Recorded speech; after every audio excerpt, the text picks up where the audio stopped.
तो यहां बताते हैं कि ले राम राय मैं तुझे समझाता हूं परमात्मा के बारे में। अथ झुमक रे पृष्ठ नंबर 670 सतगुरु गरीबदास महाराज की वाणी के ग्रंथ साहिब का पृष्ठ नंबर 670। नाभ कमल में बैठिए रे झुमकरा, चल बंक नाल के घाट सुनो रे झुमकरा। अब शरीर के अंदर प्रवेश करके उसकी सूरत को अपनी शक्ति से सतगुरु महाराज कहते हैं कि नाभ कमल में बैठिए रे झुमकरा, चल बंक नाल के घाट सुनो रे झुमकरा। नाभि कमल अंदर सूरत समो और नाभि कमल है सुंडी के पीछे ने, इसमें चलिए और वहां से फिर बंक नाड़ एक नाड़ी से पतली सी उसके महा का प्रवेश जब ये सुरत करती है वह नाड़ी सुरंग के समान लगती है। जैसे दूरबीन को उल्टी तरफ से देखा है इतनी होती है, वह कम से कम 20 फुट लंबी नजर आया करे और बहुत चौड़ी नजर आवेगी दूरबीन। हम ये लेवल मशीन होती थी हमारे महकमे में, उसको जब उल्टी तरफ देखते थे वह इतनी होती है एक बिलांत की, और उल्टी तरफ से देखते तो वह कम से कम 10 फुट की इतना चौड़ा लंबा उसका विस्तार नजर आया करता था उस लेंस के कारण। इसी प्रकार जब ये आत्मा ये जीव उस बंक नाल में प्रवेश करता है तो फिर ऊपर को यानी इन हड्डी के बिल्कुल साथ साथ अंदर की तरफ रीढ़ की हड्डी जिसको मेरुदंड भी कहते हैं, इसको कड़का बांस भी कहे से, इसके साथ साथ से अंदर की तरफ चलती है। उसमें काफी बंक है, ऐसे नो मोड़ के कभी यूं भी घूम जाती है मेरुदंड के साथ से, कभी सीधी चल रही है, कभी यूं मुड़ जाती है, कभी यूं घूम रही है, इसको बंक नाल कहते हैं। ये कई प्रकार की हैं, इस हर एक शरीर की न्यारी न्यारी बंक नाल है। सूक्ष्म शरीर भी है, स्थूल शरीर की न्यारी है, सूक्ष्म शरीर की बंक नाल अलग है, कारण की अलग है, और फिर इस बंक नाल के पार जीव ने जाना हो से। नाभि कमल में बैठिए रे झुमकरा, चल बंक नाल के घाट सुनो रे झुमकरा। इला पिंगला फेरिए रे झुमकरा, उतरो ओगट घाट सुनो रे झुमकरा। इला इला नाड़ी है बाई और पिंगला है दाई। इला पिंगला फेरिए एक प्राणायाम करना पड़ता है जिसमें पहले इला से सांस लीजिए, फिर पिंगला में छोड़ दीजिए, फिर उल्टा ही पिंगला से वापस लीजिए, वापस फिर इला से छोड़ दीजिए। एक प्राणायाम हो गया। इसको ज्यादा करने से वो सूक्ष्म सुषुम्ना का यानी तीसरी जो नाड़ी है जहां से जैसे ये सांस गया फिर दूसरा वापस है, इनके बीच में एक और सुराख है, यानी ये नाक दोनों तरफ से जैसे अपना यहां पर बंद है, ये आगे जाकर के थोड़ा सा अंदर ने घुस जाता है।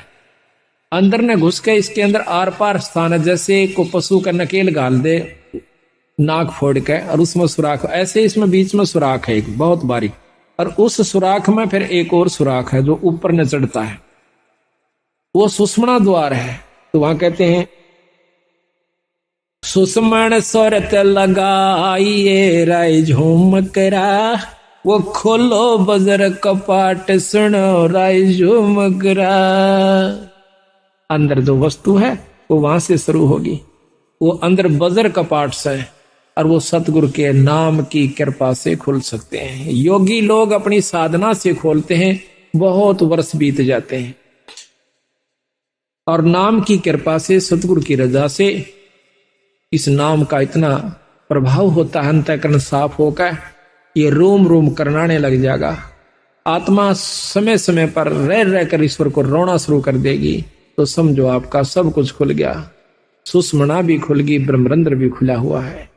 तो जब तक प्रेम जीव में नहीं आता तब तक मुक्ति का अधिकारी नहीं होता। जब सत्संग सुनकर उसकी आंखों में तो पानी नहीं पड़ रहा है, या सुमरण करते हुए अंतःकरण में उसमें ठेस नहीं लग रही है तो भक्ति प्रवेश नहीं हो पाई है। कोशिश कीजिए और ज्यादा। नाम सुमरण आप कर रहे हो तो सुमरण अपने जगह जमा हो चुका है, आपका हो रहा है, लेकिन